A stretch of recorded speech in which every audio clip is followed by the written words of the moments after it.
నమస్తే అండి, నేను మీ రేవంత్ చలమల. సో ఈ రోజు ఆర్బీఐ ఇంట్రెస్ట్ రేట్ కట్స్ కి సంబంధించి నేను మీతో డిస్కస్ చేయాలనుకుంటున్నాను. సో ఈ రోజు చాలా చేంజెస్ అయితే ఆర్బీఐ సైడ్ నుంచి అయితే కనిపిస్తున్నాయి. సో దాని యొక్క ఇంపాక్ట్ స్టాక్ మార్కెట్ మీద ఎలా ఉంటుంది, అదే విధంగా మన ఎగ్జిస్టింగ్ ఈఎంఐస్ మీద లేదా కొత్తగా తీసుకోబోయేటువంటి housing loans or vehicle loans మీద ఎటువంటి ఇంపాక్ట్ క్రియేట్ కాబోతుంది, అండ్ ఇప్పుడు తీసుకున్నటువంటి స్టాండ్స్ మన ఇండియన్ గ్రోత్ స్టోరీని ఏ విధంగా మార్చే అవకాశాలు ఉన్నాయి, అండ్ ఎకానమీ మీద ఆర్బీఐ గవర్నర్ గారి అవుట్లుక్ ఏంటి, దీని గురించి ఈ రోజు డిస్కస్ చేద్దాం. సో ఈ రోజు ఆర్బీఐ గవర్నర్ గారు అయితే మనకు 25 basis points interest rate cut అయితే తీసుకొని వచ్చారు. సో ఒక్కసారి మన ఇంట్రెస్ట్ రేట్ అసలు సైకిల్ ఎలా ఉందో ఒకసారి గమనించే ప్రయత్నం చేద్దాం. మనకి కరెక్ట్ గా 10 సంవత్సరాల క్రితం మన ఇంట్రెస్ట్ రేట్ ఆర్బీఐ సైడ్ నుంచి కేవలం 7.25 గా ఉండేది. అక్కడి నుంచి ఎకానమీని బూస్ట్ చేసే ప్రక్రియలో దాన్ని కట్ చేసుకుంటూ దాదాపుగా ఒక 4% వరకు కూడా 2020 సంవత్సరంలో తీసుకొని వచ్చారు. అండ్ దాదాపుగా 2 సంవత్సరాల వరకు కూడా అదే 4% మెయింటైన్ చేశారు. అండ్ అక్కడి నుంచి ఆ 4% నుంచి మన ఇంట్రెస్ట్ రేట్ అనేది 6.5 వరకు కూడా 2023 వరకు కూడా చేరుకుంది. అండ్ అక్కడ నుంచి మనకి ఫిబ్రవరి 7వ తారీఖున ఒక 25 బేసిస్ పాయింట్స్ ఒక ఇంట్రెస్ట్ రేట్ కట్ ఇచ్చారు. అండ్ ఏప్రిల్ 9వ తారీఖు అంటే ఇవాళ ఒక ఇంట్రెస్ట్ రేట్ కట్ అనేది ఇచ్చారు మార్కెట్ లో. సో ఈ ఇంట్రెస్ట్ రేట్ కట్స్ అన్ని కూడా మనకి ఇమీడియట్ ఎఫెక్ట్ తోటే మార్కెట్ లో ఇంప్లిమెంట్ అవుతాయి. సో దీనివల్ల మనకి ఆ housing loan, existing housing loan లో ఈఎంఐస్ తగ్గుతాయి. అండ్ అదే విధంగా వెహికల్ లోన్స్ లో కూడా తగ్గుతాయి. కొత్తగా తీసుకునే వాటి మీద కూడా దీని యొక్క ప్రభావం అయితే ఎక్కువగా పడే అవకాశాలు అయితే కనపడుతున్నాయి. సో దీన్ని కూడా వీళ్ళు ఇమీడియట్ ఎఫెక్ట్ తోటి ఇంప్లిమెంట్ చేస్తామని అయితే క్లియర్ గా చెప్తున్నారు. అండ్ దీంతో పాటుగా మరికొన్ని అప్డేట్స్ కూడా మనకి కనిపిస్తున్నాయి. So global growth due to the trade friction, అంటే మనకు కొంతవరకు గ్లోబల్ గ్రోత్ అనేది సెకండ్ హాఫ్ లో కొంతవరకు స్లో డౌన్ అయ్యే అవకాశం ఉంటుంది. అండ్ దీన్ని మనం కొంతవరకు ప్రిపేర్డ్ గా ఉండాలని ఒక విషయం కూడా క్లియర్ గా కనపడుతుంది. అండ్ మనకి ఏదైతే ఆ కరెంట్ టారిఫ్ రిలేటెడ్ ఇష్యూస్ ఉన్నాయో వాటన్ని ఇంపాక్ట్ పడతాయి అనేది కూడా ఆయన మెన్షన్ చేశారు. అండ్ దీని వల్ల కొంతవరకు మనకి కమోడిటీ క్రూడ్ ఆయిల్ ప్రైసెస్ అన్ని కూడా సాఫెన్ అవుతాయి. సో దాని వల్ల కొంతవరకు మనకి ఇన్ఫ్లేషన్ కూడా స్లో డౌన్ అయ్యే అవకాశం ఉంటుంది. అది ఒక మంచి ఆస్పెక్ట్, మనకు ఒక రకంగా ఇన్ఫ్లేషన్ స్లో డౌన్ అవటం అనేది. అండ్ దాన్ని ఎంత కట్ చేశారనేది కూడా నెక్స్ట్ ఒకసారి ఎక్స్ప్లెయిన్ చేస్తాను. అండ్ దాంతో పాటుగా మనకి మ్యానుఫ్యాక్చరింగ్ యాక్టివిటీ కొంతవరకు మంచి రివైవల్ అయితే చూపిస్తోంది. సో ఇది ఒక మంచి పరిణామం. అండ్ ఇన్వెస్ట్మెంట్ యాక్టివిటీ కూడా కొంతవరకు ట్రాక్షన్ గెయిన్ చేసిందని ఒక మాటను అయితే చెప్తున్నారు. అండ్ దాంతో పాటుగా మనకి అర్బన్ కన్సంప్షన్ లో కూడా కొంతవరకు పికప్ కనిపిస్తుంది, అంటే ఒక గ్రాడ్యువల్ ఇంప్రూవ్మెంట్ కనపడుతుంది. సో మొన్నటి వరకు కూడా మనకి రూరల్ అండ్ అర్బన్ రెండిట్లో కూడా కన్సంప్షన్ కొద్ది వరకు ఎఫెక్ట్ అయింది. సో దాని గురించే మనకి 12 lakhs income tax slab revision చేశారు. అండ్ దాని గురించే మనకి మార్కెట్లో లిక్విడిటీ పెంచే ప్రయత్నం చేస్తున్నారు. ఇవన్నీ కూడా మనకి అర్బన్ అండ్ రూరల్ రెండింటిలో కూడా కొంతవరకు కన్సంప్షన్ పికప్ చేసే ప్రయత్నం చేస్తున్నారు. సో ఇప్పుడైతే కొంతవరకు అర్బన్ కన్సంప్షన్ లో అయితే ఒక గ్రాడ్యువల్ పికప్ అయితే కనపడుతుందని ఒక స్టాండ్ అయితే క్లియర్ గా కనపడుతుంది. అండ్ దాంతో పాటుగా సో పర్టికులర్ జీడిపి రిలేటెడ్ మాత్రం కొంతవరకు స్లోడౌన్ ఉండే అవకాశాలు ఉంటాయి. అంటే పెద్ద ఎత్తున ఏం కాదు, ఒక 0.2 to 0.3% మాత్రమే స్టాండ్ చేంజ్ అయినట్టుగా ఉంది.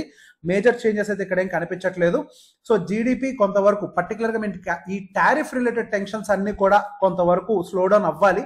ఈ టెన్షన్స్ అన్ని స్లోడౌన్ అయ్యేంత వరకు మన ఇండియన్ జీడిపి కూడా ఇంపాక్ట్ అయ్యే అవకాశాలు ఉంటాయి అని చెప్పేసి మనకి ఆర్బీఐ గవర్నర్ గారి దగ్గర నుంచి కనపడుతుంది. అండ్ దీంతో పాటుగా ఆర్బీఐ మనకి ఇన్ఫ్లేషన్ రేట్ ని కూడా కట్ డౌన్ చేసింది. సో ఇన్ఫ్లేషన్ కూడా మనకు కొంతవరకు కూల్ ఆఫ్ అయ్యే అవకాశం కనపడుతుంది. ఇంతకుముందు 4.2% ఉంటుందని యాంటిసిపేట్ చేశారు. ఇప్పుడైతే ఒక 4% గా అది ఉండే అవకాశం ఉంటుందని చెప్పేసి అయితే అంటున్నారు. సో బేసిక్ గా మనం ఒకసారి ఇన్ఫ్లేషన్ రిలేటెడ్ ఆయన ఇంకా కొన్ని విషయాలు మెన్షన్ చేసింది ఏంటి అని అంటే, మనకి ఫుడ్ ఇన్ఫ్లేషన్ అనేది బాగా కంట్రోల్లోకి వచ్చింది. ఇక్కడ మీకు ఈ గ్రాఫ్ కనపడుతుంది కదా. సో ఫుడ్ రిలేటెడ్ ఇన్ఫ్లేషన్ పైన రెడ్ కలర్ లో ఉందంతా కూడా ఫుడ్ రిలేటెడ్ ఇన్ఫ్లేషన్, కిందదంతా కూడా real inflation. So real inflation అంతా కూడా కొంతవరకు మనకి కంట్రోల్లో ప్రీవియస్ గా కూడా ఉన్నప్పటికీ ఈ ఫుడ్ ఇన్ఫ్లేషన్ మనకి బాగా పై వరకు వెళ్ళింది, దాదాపుగా 11% వరకు కూడా వెళ్ళింది. సో రీసెంట్ గా ఫిబ్రవరిలో వచ్చినటువంటి డేటా ప్రకారం ఫుడ్ ఇన్ఫ్లేషన్ కూడా చాలా కంట్రోల్ అయింది. ఇది కొంతవరకు గుడ్ న్యూస్ అని చెప్పాలి. సో ఫుడ్ ఇన్ఫ్లేషన్ కూడా కంట్రోల్లోకి వచ్చినట్లయితే మన ఓవరాల్ ఇన్ఫ్లేషన్ కంట్రోల్లోకి వచ్చే అవకాశాలు ఉన్నాయి. అండ్ దాంతో పాటుగా కొంతవరకు అడ్వాంటేజెస్ మనకి క్రూడ్ ఆయిల్ లో కూడా డ్రాప్ వస్తుంది కాబట్టి అది కూడా ఇన్ఫ్లేషన్ కూల్ ఆఫ్ చేసే అవకాశాలు ఉంటున్నాయి అని చెప్పేసి ఆయన మెన్షన్ చేశారు.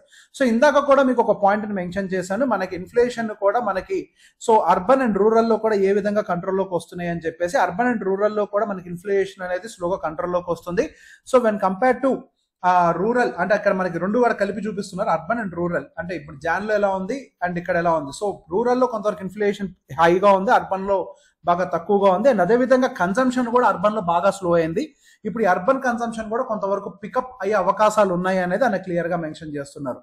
అండ్ దాంతో పాటుగా ఎస్డిఎఫ్ ను కూడా కొంతవరకు న్యూట్రలైజ్ చేసే ప్రయత్నం చేస్తున్నారు, అంటే తగ్గించే ప్రయత్నం చేస్తున్నారు. అంటే స్టాండర్డ్ డిపాజిట్ ఫెసిలిటీ, అంటే బ్యాంక్స్ వాటి యొక్క రిజర్వ్స్ ని ఆర్బీఐ దగ్గర పెట్టేదాన్ని కొంతవరకు తగ్గించి కొంతవరకు మార్కెట్ లో బ్యాంక్స్ దగ్గర లిక్విడిటీని పెంచే ప్రయత్నం చేస్తామని కూడా ఆయన మెన్షన్ చేశారు. అండ్ దాంతో పాటుగా ఆయన కొంతవరకు అకామిడేటివ్ స్టాండ్స్ ని న్యూట్రల్ నుంచి, అంటే ఆర్బీఐ స్టాండ్స్ ని న్యూట్రల్ నుంచి అకామిడేటివ్ కు తీసుకొని వచ్చారు. సో ఇక్కడ బేసిక్ గా మనం కొన్ని విషయాలు అర్థం చేసుకోవాలి. అసలు అకామిడేటివ్ అంటే ఏంటి, న్యూట్రల్ అంటే ఏంటి అనేది మనకు తెలిసి ఉండాలి. సో బేసిక్ గా మనకి న్యూట్రల్ అని మొన్నటి వరకు ఉంది. న్యూట్రల్ అని అంటే వచ్చే డేటా పాయింట్స్ కి అనుకూలంగా మేము వడ్డీ రేట్లను పెంచుతామా తగ్గిస్తామా అనేది మాత్రం నిర్ణయం తీసుకుంటాం. ఇక్కడ మేము అగ్రెసివ్ గా పెంచము, అగ్రెసివ్ గా తగ్గియము అని చెప్తూ ఉంటారు అనమాట. సో బేసిక్ ఇప్పుడు అకామిడేటివ్ అని అంటేనేమో మేము ఎకానమీని బూస్ట్ చేసే విధంగా ప్రవర్తిస్తాము, అవసరాన్ని బట్టి ఇంట్రెస్ట్ రేట్ కట్స్ ని కంటిన్యూస్ గా చేసుకుంటూ వెళ్తాము, మార్కెట్ లో లిక్విడిటీని మెయింటైన్ చేస్తాము అని చెప్పేసి ఆయన మాట్లాడుతున్నారు. సో కొంతవరకు ఇది ఒక మంచి పాజిటివ్ న్యూస్. సో మార్కెట్ ని బూస్ట్ చేయడానికి ఈవెన్ ఆర్బీఐ కూడా కష్టపడుతుంది కాబట్టి there could be very growth, అంటే పోన్ మనకు మంచి గ్రోత్ ఆస్పెక్ట్స్ అయితే మార్కెట్ లో కనిపించే అవకాశాలు ఉన్నాయి. అండ్ పర్టికులర్ గా రియల్ ఎస్టేట్ లో కూడా మంచి అడ్వాంటేజ్ కనిపించే అవకాశాలు ఉన్నాయి because of this lower interest rates అని కూడా మనకి డిఫరెంట్ బ్రోకరేజెస్ దగ్గర నుంచి మనకి అప్డేట్స్ కూడా కనపడుతున్నాయి. సో గోయింగ్ ఫర్దర్ ఈ అకామిడేటివ్ స్టాండ్స్ అనేవి అండ్ దాంతో పాటు ఎస్డిఎఫ్ పర్సంటేజ్ తగ్గించడం, ఇంట్రెస్ట్ రేట్స్ ని తగ్గించడం, ఇదంతా కూడా ఎకానమీని ముందరికి బూస్ట్ చేసే విధంగా మనకి ప్రోత్సహిస్తుంది. సో ఇప్పుడు స్టాక్ మార్కెట్ పాయింట్ ఆఫ్ వ్యూలో చూద్దాం ఒకసారి. ఈ రోజు మనకి ఇంట్రెస్ట్ రేట్ కట్స్ వచ్చినప్పటికీ కొంతవరకు పిఎస్యు బ్యాంక్స్ అండ్ చాలా మటుకు మార్కెట్ అంతా కూడా కొంతవరకు నెగిటివ్ లో ఉంది. కేవలం మనకి ఇక్కడ FMCG, consumption, MNC, auto, infra and దాంతో పాటుగా private banks, of course infra and private banks కొంతవరకు మనకి న్యూట్రల్ గా ఉన్నాయి, మిగతావి మాత్రం పాజిటివ్ గా ఉన్నాయి. ఈ రోజు ఎఫ్ఎంసీజీ దాదాపుగా 1.75%. అంటే ఆయన చెప్పిన దాని ప్రకారం మీరు గమనించినట్లయితే కన్సంప్షన్ ని బూస్ట్ చేసే విధంగా.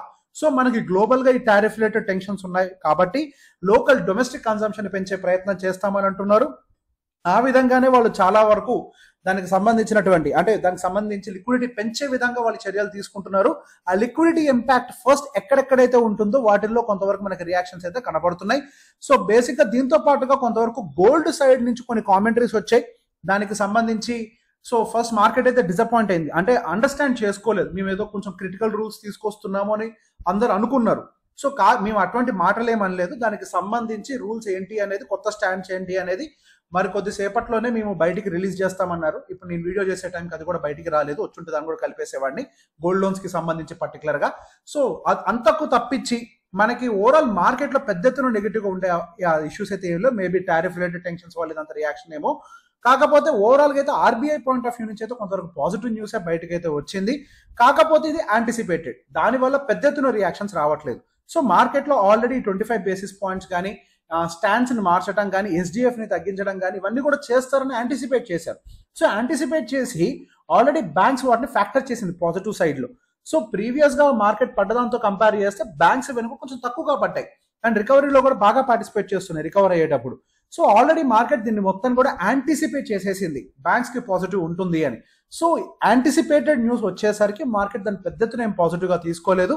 మేబీ ఇంకెక్కువ ఇంట్రెస్ట్ రేట్ కట్స్ ఇట్లాంటి ఏమైనా చేస్తుంటే పాజిటివ్ గా తీసుకునేదేమో. ఆల్రెడీ యాంటిసిపేషన్ ర్యాలీ జరిగింది కాబట్టి మేబీ దాన్ని అలానే పెద్దగా సర్ప్రైజ్ కాకుండా దాని ఒక రెగ్యులర్ ప్రాసెస్ లోనే మార్కెట్ అనేది ముందుకు వెళ్తుంది. సో గోయింగ్ ఫర్దర్ ఈ ఇంట్రెస్ట్ రేట్ ఇంపాక్ట్స్ అనేవి ఇళ్ల మీద డెఫినెట్ గా పడతాయి.